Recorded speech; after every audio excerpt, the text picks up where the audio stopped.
In order to get a firm idea of what I wanted to do for my horror trailer, I decided to do research on 2 other horror trailers, as well as a trailer of a contrasting genre, comedy.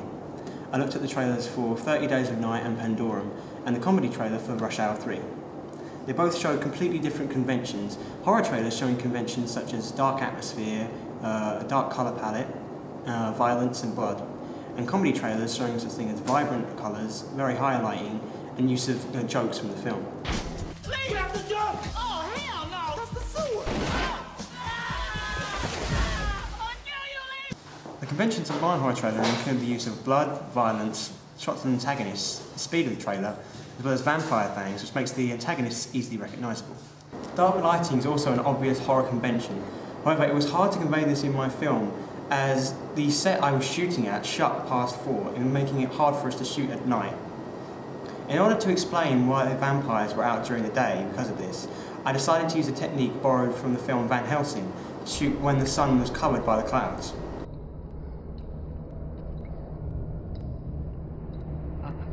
Van Helsing?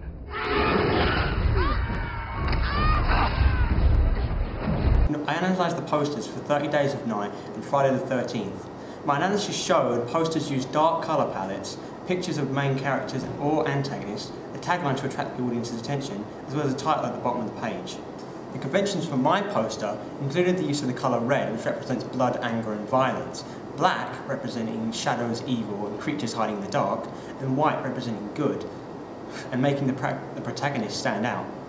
I borrowed ideas from the posters for Fright Night and Shutter Island, such as the faded faces of the characters, as well as the location in the background.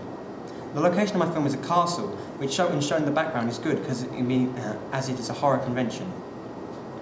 I challenged conventions of the poster by showing the poster's credits around the side rather than underneath the title, as I thought this would make them easier to read. I looked at the Empire front covers for X-Men First Class. I also looked at Hellboy 2 and Spider-Man 3 covers. Analysis of the magazine covers showed that Empire is always at the top of the page, and the characters of the main film review inside the magazine are always in the front, and these characters are always looking towards the reader. The name of the main film review is also on the front, as well as other articles. The Empire title is depending on the main film review, the Empire title is sometimes altered, such as with the Hellboy 2 cover, and of course the barcode and price are at the bottom of the corner. For my magazine cover, I took the title Empire and placed the letters VA over the E in order to make the word vampire. This is similar to the typography used in the Hellboy 2 Empire cover. The VA is in a dripping blood effect which emphasises the theme of vampires. The plus helps to grab the audience's attention as it is quite big and in the bright colour red. Different font types and sizes are also used for different text depending on the importance of the written piece. For example, the sub-articles are written on the side with lowercase font. There is also a small quip underneath the title of the main film review, which is similar to the quip used on the front cover of the Hellboy 2 cover. I challenged the conventions for magazine covers as I did not have my antagonist on the front cover facing towards the reader, as I felt hiding his face provided more of a sense of mystery and tension about him and made the audience want to know who he is.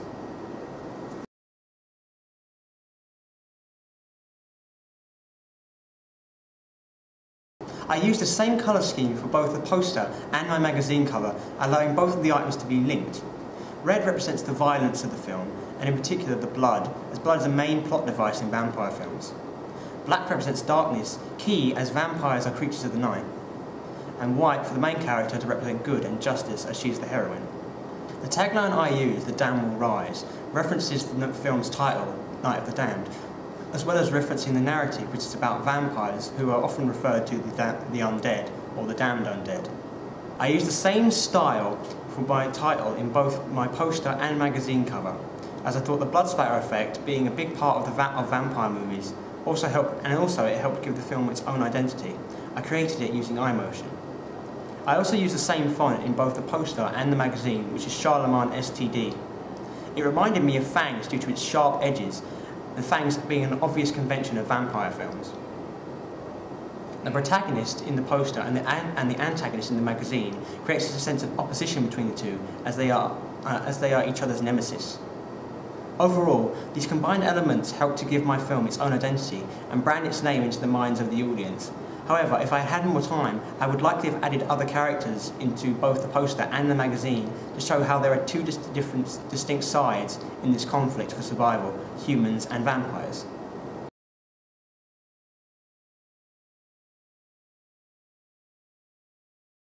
In order to gain some audience feedback on the trailer that they would eventually see, I created a questionnaire. The questionnaire worked most effectively in helping to decide how much of the narrative should be featured in the film. It revealed that the audience prefers some mystery in the film, so that I knew not to include too much narrative and more action on screen. The length of my trailer was also made clear by the questionnaire. It was clear the audience wanted a trailer that wasn't going to bore them by its length, as they wanted a trailer that was between 1 to 2 minutes. It also helped me to pinpoint where my trailer should speed up. The extent to which sound would be used was shown in the questionnaire, revealing that the audience found music and sound to both be important to a good horror trailer, meaning I had to create a balance between the two. Music was voted as the second most important, so although I was using both, I leaned slightly more towards music mostly, and used diegetic sound effects. The audience also saw voiceovers equally as sometimes or never relevant. I decided not to include a voiceover as I thought it would interfere with the tense atmosphere. The audience thought that the antagonist was the key convention of a horror trailer, and so towards the end of my trailer I tried to include shots that would focus on the vampires, such as close-ups. Although vampires were seen as the third most recognisable horror icon, I took this as a good sign, as it meant my trailer would be more unique than the constant torrent of slasher films released nowadays. Also, I wanted to break the stereotype vampires have gotten from media such as Twilight, which likely influenced the audience's answer to the question.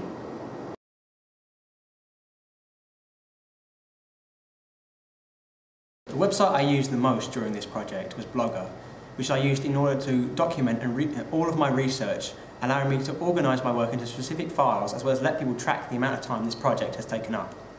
Both IMDb and Pearl and Dean serve similar functions to me in that they allowed me not only to view horror trailers, but also past films that were similar to my horror trailer in terms of genre and narrative, such as Let Me In and Fright Night. This let me narrow down my target audience, as well as give me names of films which could be researched further. Google was a huge tool I used, as it allowed me to access a multitude of websites that helped with my research. For example, when researching vampires, Google directed me to sites that specialised in paranormal information. Google Images was also used in order to get pictures of posters and magazine covers that I would later refer to. YouTube was the second most used website next to Blogger, as my project's most important sections were filmed and uploaded to it, such as my actual horror trailer, and then later posted on Blogger.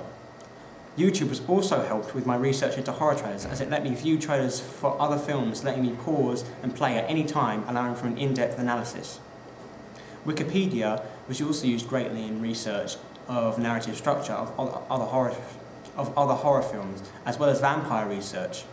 I used PowerPoint in my project in order to effectively structure writing along with images, something which cannot be done well in most other programs. I would then take screenshots of the finished work and post it on Blogger. This made it easier to document my work and make things more clear. Pages was also an important program I used in order to make the skeleton of my trailer, the screenplay and the storyboard, which I could then print off and use when filming to properly structure my trailer. I used Microsoft Excel in order to show the results of my questionnaire using a pie chart, which were then print screen and shown on Blogger, allowing people to see the results of the questionnaire for themselves and not just hear about it in this evaluation.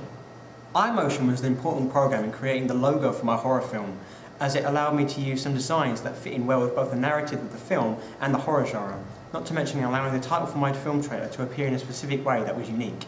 LiveType helped me create the text for the trailer, let me make animations for the text as well as control when it could be seen by the audience, let me make sure the audience were not staring at text for too long and saw the important details of my film. Final Cut Pro was the computer program I used the most, as it was essential to editing scenes recorded on the camera together in order to create my horror trailer, as well as my media presentation, not to mention the evaluation you're watching right now. Final Cut Pro was also useful in exporting the completed trailer into higher quality, as well as a format which could be uploaded to YouTube. Final Cut Pro was quite easy to use thanks to my past experience with the program in AS Media. GarageBand was useful in editing the sound effects and music of my horror trailer, adjusting the length and volume, allowing me to make the sounds deafening or minute depending on what they needed to be for specific scenes. Photoshop was pivotal in the creation of both my poster and magazine front cover.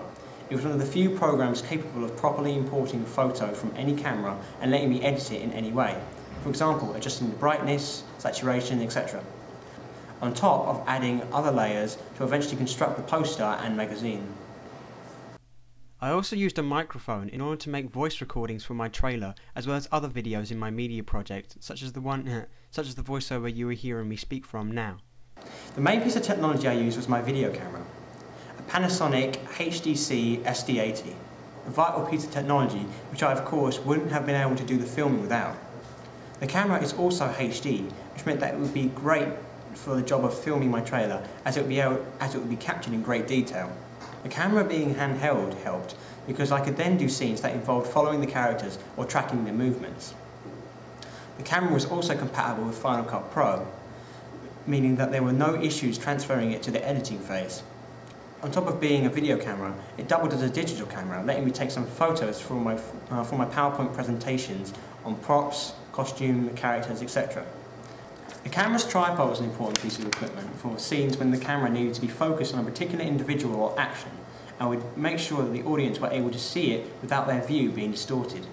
The camera I used to take photos for my magazine and poster was an Olympus version 310, a camera capable of taking pictures in high quality, which is why I used it, as it made sense a high quality magazine such as Empire would use high quality pictures. Also, I wanted the poster to be very clear, especially since I was taking the pictures when it was beginning to get dark. Just as with the video camera, the photographs on the digital camera were easily transferable, and so I had no trouble transferring them to Photoshop and starting my poster or magazine. After seeing how my media presentation looked on YouTube, I thought that mashing up the scenes I was describing with what I was saying was an ineffective way of describing my point. It is because of this that in my evaluation I decided to make use of a green screen. The very green screen behind me that throughout this evaluation has been showing you images and videos that help describe the point of whatever section of the project I am talking about. For example, where in a previous question I referred to the film Van Helsing, during which I used the green screen to show a video clip from Van Helsing in the background. Thanks to the use of this green screen, I can keep constant contact with whoever is viewing this evaluation, while at the same time emphasising my point. Lastly, I used a Microsoft Word program to make brief notes covering what I wanted to say during the course of each evaluation question, so that I didn't start recording with no idea what to say. After the uploading of these evaluation questions to YouTube and then posting them in my blog site, I will have finished my A2 media project.